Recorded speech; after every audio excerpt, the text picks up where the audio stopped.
Hello everyone, welcome to tasty dish by Sethu Palaniappan. இன்றைக்கி வீடியோவில் செட்டிநாடோட authentic ரெசிபியான ஆடிக்கும்மாயம் தான் பார்க்க போகிறோங்க. இதை ஆடிக்கூழுன்னு சொல்லுவாங்க. இந்த ரெசிபி செய்கிறதுக்கு ஃபஸ்ட்டு ஒரு மாவு அரைச்சிக்க போகிறோங்க. உளுந்தம்பருப்பு 200 கிராம் ஆளாக்கில் 4 டம்ளர் எடுத்து வச்சுருக்கிறேன். பச்சரிசி அரை டம்ளர் எடுத்துருக்குறேங்க, 100 கிராமு. பாசிப்பருப்பு 100 கிராம் எடுத்துருக்குறேங்க. இப்போ ஹீட் பண்ண கடாயில் உளுந்து சேர்த்துக்கிறேங்க. அடுப்பை சிம்மில் வச்சுக்கிட்டு நிதானமாக வறுத்துக்கோங்க. நல்ல ஒரு கோல்டன் ப்ரௌன் கலர் வர அளவுக்கு வறுத்து எடுத்துக்கோங்க, கருக விட்டுறாதீங்க. உளுந்த இந்த அளவுக்கு வறுத்து எடுத்துக்கோங்க, ஒரே மாதிரி கலராக இருக்குது. நல்லா வறுத்திங்கன்னா தான் மாவு பச்சை வாடை இல்லாமல் இருக்கும். ஒரு பிளேட்டில் மாற்றி கொட்டிக்கலாங்க, கொஞ்சம் நேரம் ஆறட்டும். இப்போ அடுத்த செட்டை வறுத்துக்கலாம். அடுத்த செட்டும் வறுத்தாச்சுங்க. அடுத்து பாசிப்பருப்பு வறுத்துக்கலாங்க. 100 கிராம் எடுத்துருக்குறேங்க. எந்த கப்பில் உளுந்து எடுத்தீங்களோ அதே கப்பில் அரை கப் எடுத்துக்கோங்க. பாசிப்பருப்பும் நல்லா இந்த மாதிரி வறுத்து எடுத்துக்கோங்க. அடுத்து பச்சரிசி 100 கிராம் சேர்த்துக்கிறேங்க. அரிசி நல்லா பொரியிற அளவுக்கு வறுத்து எடுத்துக்கோங்க. அரிசி நல்லா பொரிஞ்சிருச்சுங்க. எல்லாம் நல்லா வறுத்தாச்சுங்க. இது நல்லா ஆறட்டும். ஆறுனதுக்கப்புறம் இதை மிஷினில் கொடுத்து அரைச்சி வாங்கிக்கலாங்க. அரைச்சதுக்கப்புறம் காமிக்கிறேன். ஆடிக்கூழ் மாவு அரைச்சி வாங்கியாச்சுங்க. அரைக்கும் போது மட்டும் மாவு நல்லா ஃபைன் பவுடராக அரைச்சி வாங்கிக்கணுங்க. இந்த மாதிரி அதிக குவான்டிட்டியில் பல்காக அரைச்சி வச்சுக்கிட்டிங்கன்னா தேவைப்படும் போதெல்லாம் எடுத்து ஆடிக்கூழ் ஈஸியாக சீக்கிரம் செஞ்சுக்கலாங்க. செட்டிநாடு ஸ்பெஷல் ஆடிக்கூழ் இப்போ அரைச்ச மாவை வச்சு எப்படி செய்யலான்றதை பார்க்கலாம். ஆடிக்கூழ் செய்கிறதுக்கு வெல்லம் கரைச்சி எடுத்துக்கலாங்க. 1 கப் ஆடிக்கூழ் மாவுக்கு 1 கப் வெல்லம் சரியான ஸ்வீட்டாக இருக்குங்க. இப்போ இந்த வெல்லத்தை கரைச்சி எடுத்துக்கலாம். சாஸ் பேனில் எடுத்து வச்சுருக்கிற வெல்லத்தை சேர்த்துக்கிறேங்க. எந்த கப்பில் வெல்லம் அளந்தமோ அதே கப்பில் 2 கப் தண்ணி சேர்த்துக்கிறேன். வெல்லம் கரைஞ்சிருச்சு. இதை ஃபில்ட்ரு பண்ணிவிட்டு ஆற வச்சுக்கோங்க. வெல்லம் கரைச்சதை ஒரு அகலமான பாத்திரத்துக்கு மாற்றி ஆற வச்சுருக்கிறேங்க.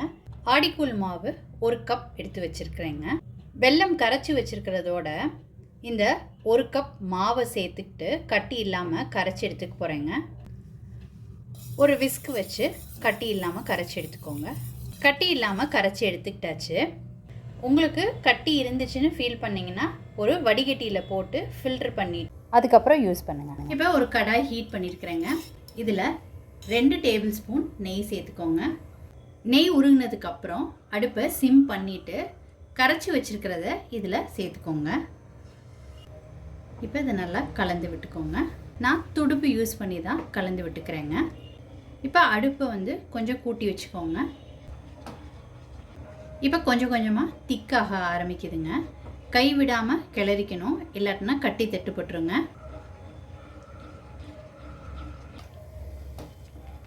முதல்ல இருந்ததை விட இப்போ இன்னும் கொஞ்சம் திக்காக இருக்குங்க. இப்போ கொஞ்சம் கட்டிகள் வந்த மாதிரி இருக்குங்க. நீங்கள் கிண்ட கிண்ட சரியாயிடும். இது எங்கள் செட்டிநாடோட ஸ்பெஷல் டிஷ்ஷுங்க. எல்லா ஃபங்க்ஷன்ஸ்க்கும் கண்டிப்பாக இந்த டிஷ் சர்வ் பண்ணுவாங்க. இப்போ கொஞ்சம் ஒன்று சேர்ந்து வந்துருச்சு. இந்த ஸ்டேஜில் நெய் சேர்த்துக்கலாங்க.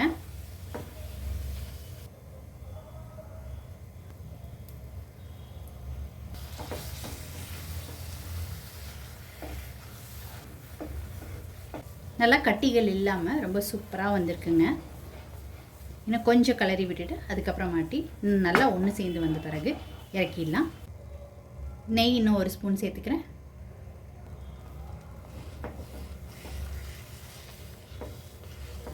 ஆடிக்கூழ் நல்லா வெந்துருச்சான்னு செக் பண்ணி பார்க்கலாங்க. இதுக்கு ஒரு பவுலில் தண்ணி வச்சுட்டு கையை நல்லா டிப் பண்ணிவிட்டு மேலாப்பில் தொட்டு பாருங்கள். இப்படி தொட்டு பார்க்கும்போது கையில் எதுவுமே ஒட்டலைங்க.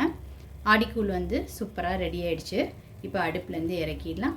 இது மேலே 1 ஸ்பூன் நெய் விட்டுக்கிறேங்க. ரொம்ப சூப்பராக அருமையான செட்டிநாடு ஸ்பெஷல் ஆடிக்கூழ் ரெடி பண்ணியாச்சுங்க. இதை ஈவினிங் ஸ்நாக்காக பசங்களுக்கு செஞ்சு கொடுக்கலாங்க. ஏஜ் அட்டென்ட் பண்ண பசங்களுக்கெலாம் இந்த மாதிரி செஞ்சு கொடுத்தா ரொம்ப நல்லது. ஜாகரிக்கு பதிலாக கருப்பட்டி யூஸ் பண்ணியும் செய்யலாங்க. அதுவும் ரொம்ப சூப்பராக இருக்கும். நீங்கள் கண்டிப்பாக ட்ரை பண்ணி பாருங்கள். இந்த மாவு மட்டும் ரெடி பண்ணி வச்சுக்கிட்டிங்கன்னா நீங்கள் ஒரு 1/2 அன் ஹவர்க்குள்ளே இந்த ரெசிபி செஞ்சு கொடுத்துடலாங்க. நீங்கள் ட்ரை பண்ணிவிட்டு உங்களோட கமெண்ட்ஸை சொல்லுங்கள். உங்களுக்கு இந்த ரெசிபி பிடிச்சிருந்துச்சுன்னா லைக் அண்ட் ஷேர் பண்ணுங்கள் உங்கள் ஃபேமிலி அண்ட் ஃப்ரெண்ட்ஸ்க்கு. Tasty dish by Sethu Palaniappan சேனலை சப்ஸ்கிரைப் பண்ணுங்கள். நோட்டிஃபிகேஷன் பெல்லை கிளிக் பண்ணுங்கள் for more videos. Thanks for வாட்சிங்.